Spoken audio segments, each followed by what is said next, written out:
Porque o amor do dinheiro é a raiz de toda espécie de males.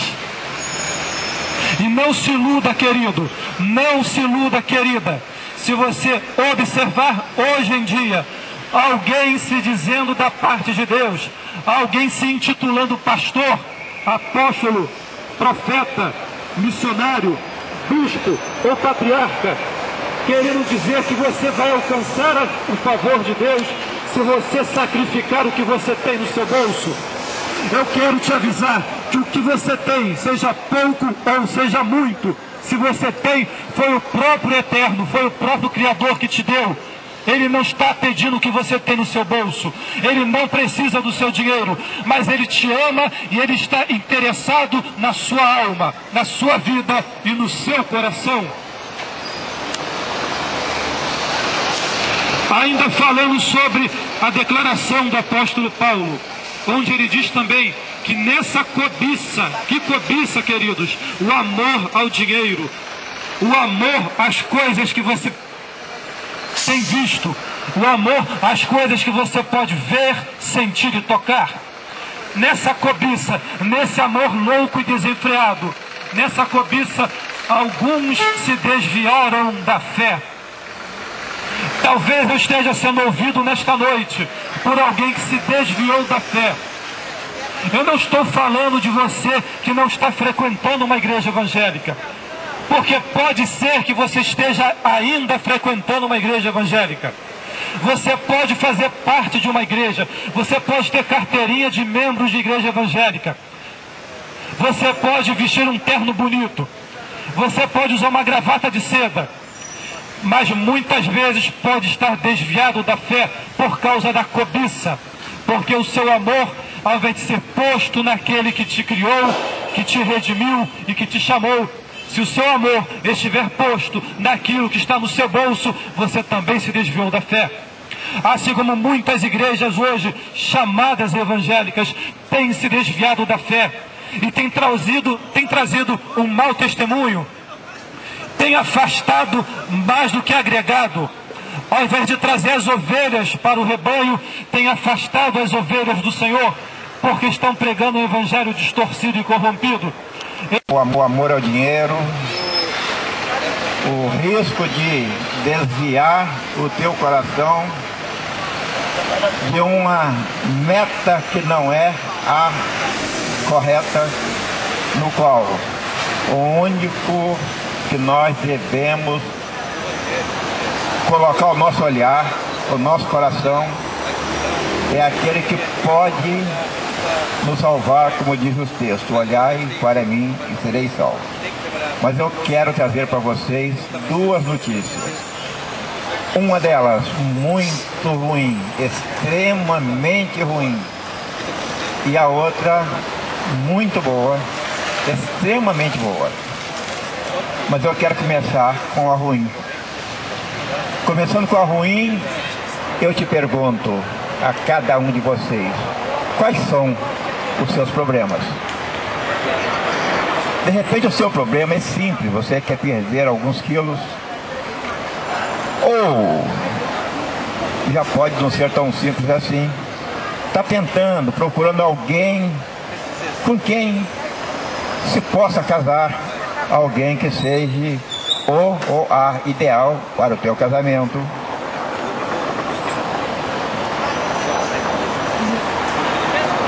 De repente o seu maior problema seja a pessoa com quem você se casou. Isso acontece.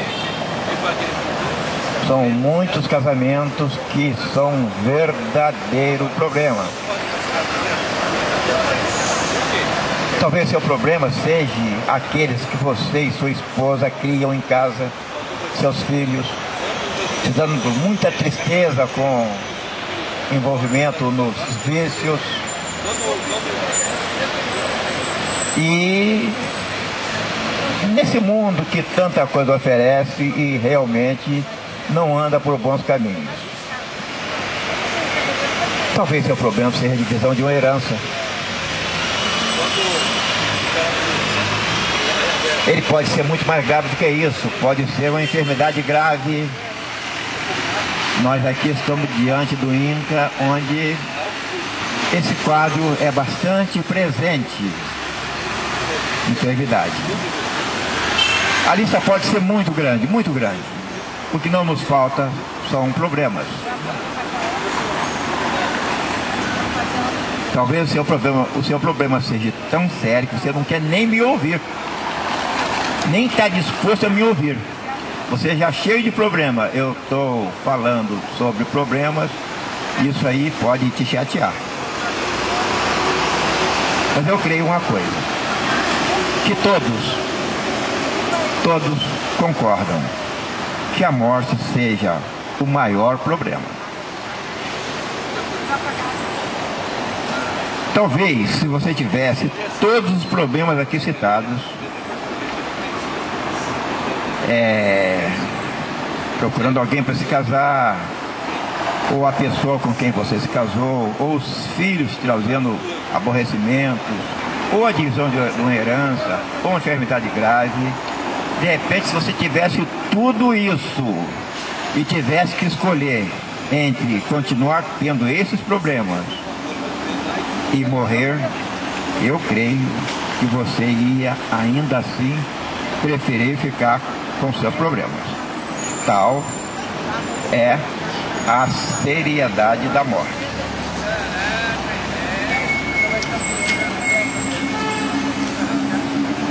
A morte é realmente um grande problema, mas existe algo pior que a morte. Existe algo pior que a morte. Eu te pergunto, por que Jesus veio a este mundo? Porque Jesus é o Salvador. Ele veio para salvar o seu povo dos seus pecados. E qual é o problema que nós encontramos? É que nós somos pecadores. E nós morreremos. Os bons, os maus, todos nós morreremos. Você já se deu conta de que todos nós iremos morrer? Esse é o nosso, seu maior problema. É ser pecador. Amigo, seja qual for o seu problema, ele não é tão ruim. Ele não é tão ruim. É Jesus quem diz qual é o seu verdadeiro problema. Seu verdadeiro problema não é que você vai morrer, e sim que depois da morte você vai estar diante de um Deus, sendo que esse Deus é justo juiz, o qual pecador que não tem o único advogado que pode satisfazer a vontade de Deus sofrerá uma eterna punição.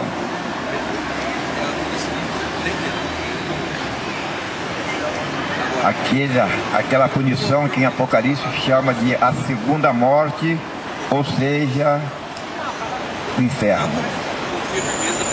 E este único advogado que pode defender a tua causa, o nome dele é Jesus. É esse que disse para você: olhai para mim e sede salvos, todos os tempos da terra. Apesar de ser uma realidade o inferno, as pessoas odeiam falar desse assunto. Mas quando nós pensamos nas atrocidades cometidas nesse mundo, a maldade existente, ditadores que dizimam os países e povos inteiros, estrupadores, inclusive de crianças, sequestradores que deixam famílias em grande sofrimento, governo que nos escraviza, corrupção, leis injustas, isso nos leva a desejar que haja um inferno e que haja um justo juiz. E esse justo juiz é o Deus. É Deus, que ele é santo e justo.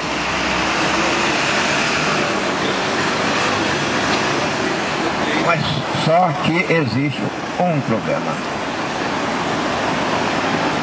E esse problema é contra nós. É que todos nós somos pecadores. nós somos desobedientes a Deus, nós quebramos os seus mandamentos, nenhum de nós escapará do juízo de Deus. Isto é infinitamente pior do que a morte, passar a infinita eternidade punida por seus pecados no inferno. Aqui eu encerro a má notícia. Iniciando a boa notícia, é que Deus, na pessoa de Jesus, veio corporalmente a esse mundo com a missão de salvar todo aquele que crer e confiar sua vida em Jesus.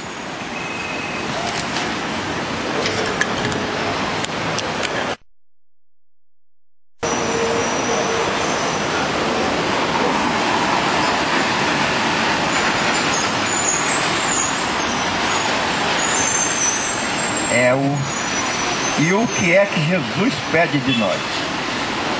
Olhai para mim e sede salvo. É um convite tão simples,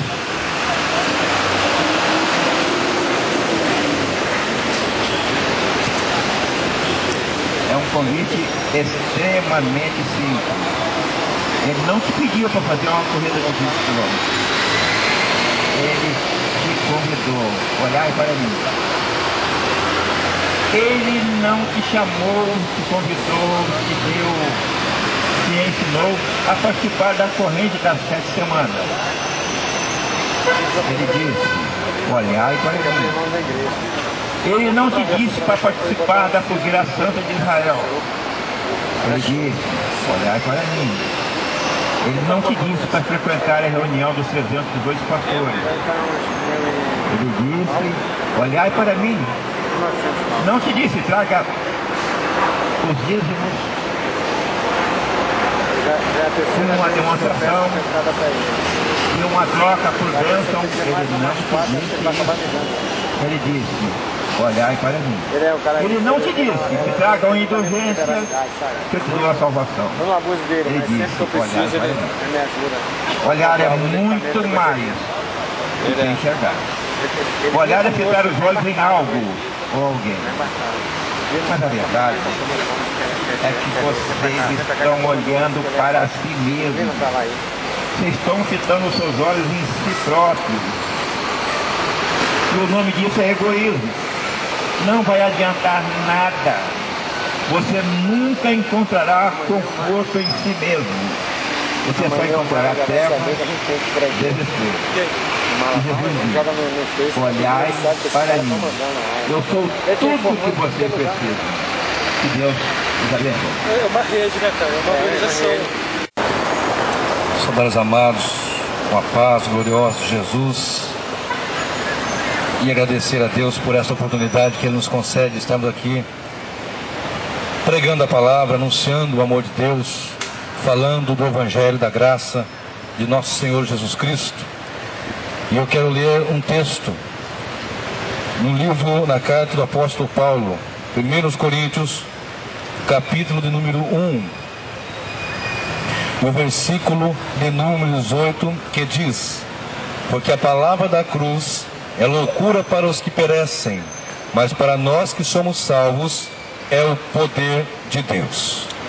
Já foi citado várias passagens, já foi falado várias coisas aqui importantes, profundas, para nossa meditação, para nossa apreensão, para nosso aprendizado, para nossa conscientização, para nossa reflexão. Mas esse texto, o apóstolo Paulo, anunciando, pregando, ensinando, instruindo a igreja em Corinto, aonde havia certa dificuldade, porque algumas pessoas queriam ser de Paulo, outros de Apolo, outros de Pedro e outros de Jesus, e havia uma certa divisão. Então o apóstolo Paulo vem trazendo uma mensagem, instruindo a igreja, dizendo que a palavra da cruz é loucura para os que perecem, mas para nós que somos salvos é o poder de Deus. Quando eu olho para esse texto, eu vejo pessoas que perecem e pessoas que são salvas. O texto está dividido, uma cruz no meio, e um lado pessoas que perecem e pessoas que são salvas.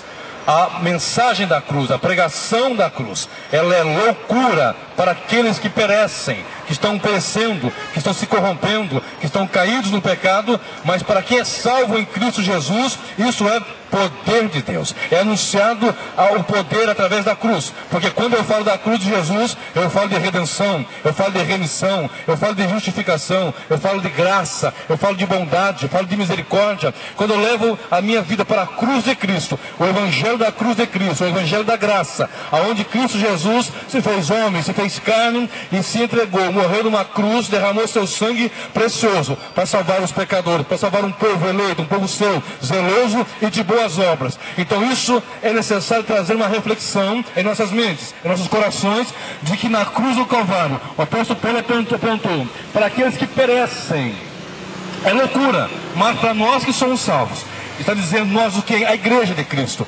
é poder de Deus. Quando olhamos para a Bíblia Sagrada, agora há pouco o irmão disse aqui que o evangelho é boas novas, e de fato é boas novas. Boas novas de alegria, boas novas de paz, boas novas de transformação. O evangelho quer dizer boas novas. Mas quando eu estou falando de boas novas, se há alguma coisa que eu estou dizendo que perece, como eu posso apontar boas novas, se eu estou dizendo que o evangelho para uns é loucura, para os que perecem é loucura, mas para aqueles que é salvo é poder de Deus. Para alguns que perecem, porque não aceitam, porque não querem, porque não se rendem ao Senhor Jesus, ao evangelho de Cristo, isso é de fato perecer.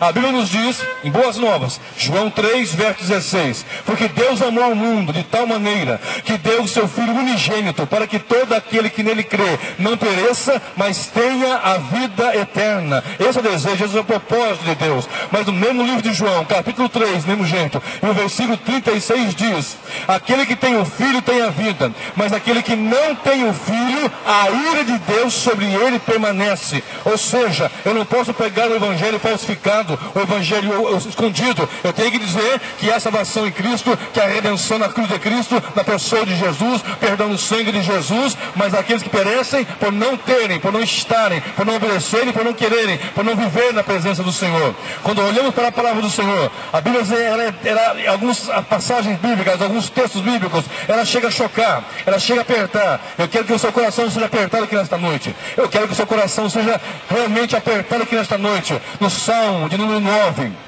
em verso 17 diz, os ímpios serão lançados no inferno e todas as nações que se esquecem de Deus. Salmo 7, verso 11, verso 12 diz, Deus é um justo juiz, um Deus que se ira todos os dias. Se o homem não se arrepender, Deus já tem armado o seu arco, desembanhado a sua espada e já está aparelhado. A Bíblia nos diz no Salmo 89, versículo 14, que abaixo do trono do Senhor Deus é juízo, é justiça e juízo, e verdade e misericórdia vão diante da sua face. O nosso Deus é um Deus de misericórdia, mas um Deus de amor. Algumas pessoas podem questionar, mas como um Deus de amor pode trazer uma mensagem tão dura? A verdade é que se o homem não se arrepender, e a mensagem que o apóstolo Paulo pregou, a mensagem que João Batista começou a pregar, quando ele saiu anunciando, ele dizia, arrependei-vos, porque é chegada a vós o reino de Deus. Jesus começou a pregar, arrependei-vos e crede no Evangelho. Pedro também começou a pregar, arrependei-vos, para que seja pagado os vossos pecados. A igreja vai anunciando, vai pregando, arrependei-vos. E quando nós falamos isso, nós olhamos para a palavra do Senhor. Mas como é boas novas? É boas novas porque em Jesus há esperança. A esperança da igreja, a esperança do homem, a esperança do perdido está em Jesus. A Bíblia fala em 1 Timóteo, capítulo 2, versículo 5. Há um só Deus e um só mediador entre Deus e os homens, Jesus Cristo, homem. Atos dos Apóstolos, capítulo 4, versículo 12 diz, porque nenhum nome há dado entre os homens debaixo do céu, pelo qual importa que devemos ser salvos, a não ser o nome de Jesus Cristo. Então, quando eu falo boas novas e salvação, é que na cruz do Calvário, aqueles que perecem acham loucura, acham irrisório, acham que é doidice falar de Jesus e falar da cruz do Evangelho. Mas na cruz do Evangelho, ali está a vitória do pecador. Na cruz do Evangelho, na cruz de Cristo Jesus, ali está a salvação, a redenção e a remissão. O apóstolo Paulo, em Coríntios 2, verso 2, ele diz, nada me propus saber entre vós, a não ser Jesus Cristo e este crucificado. Por que crucificado? Porque quando Jesus foi à cruz do Calvário, ele foi ali vencer, ele foi ali derramar seu sangue para comprar, como eu disse agora há pouco, um povo seu, zeloso e de boas obras. Quando olhamos para a Bíblia Sagrada, no livro de João, no capítulo 10, Vemos o Senhor dizendo que Ele é o bom pastor.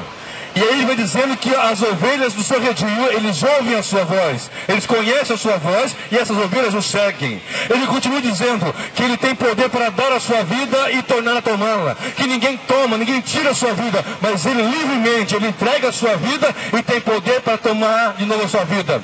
E ele continua dizendo no versículo 28 que as suas ovelhas ninguém arrebata das suas mãos. Então ele veio fazendo a cruz do Calvário. Por isso que o apóstolo Paulo fala, para os salvos é poder de Deus, para aqueles que não creem, para aqueles que não querem, para aqueles que não recebem, para aqueles que não aceitam, é triste, é condenação. Para aqueles que perecem, é loucura. Mas há uma esperança em Cristo Jesus, aonde diz a palavra do Senhor, no livro de João, capítulo número 10 ainda, no versículo 9, Jesus diz: eu sou a porta, se alguém entrar por mim será salvo, entrará e sairá e achará pastagem. Ele diz, eu sou a porta. Em João 14, versículo 6 diz, ele afirma, dizendo, eu sou o caminho, a verdade e a vida. Ninguém vem ao Pai, a não ser por mim. Ele não diz, ninguém vai ao Pai. Ele diz, ninguém vem ao Pai, porque Ele é a porta para o pecador chegar e olhar para Jesus misericordioso, como foi falado agora há pouco, olhando para Ele, autor e consumador da nossa fé. Hebreus 12 nos diz isso, olhando para Jesus, autor, aquele que cria, aquele que inicia, aquele que começa, autor e consumador da nossa fé, que conclui a nossa fé. Colossenses 1, versículo de número 6 diz, aquele que começou a boa obra em vós, certamente vai concluir até o dia de Cristo.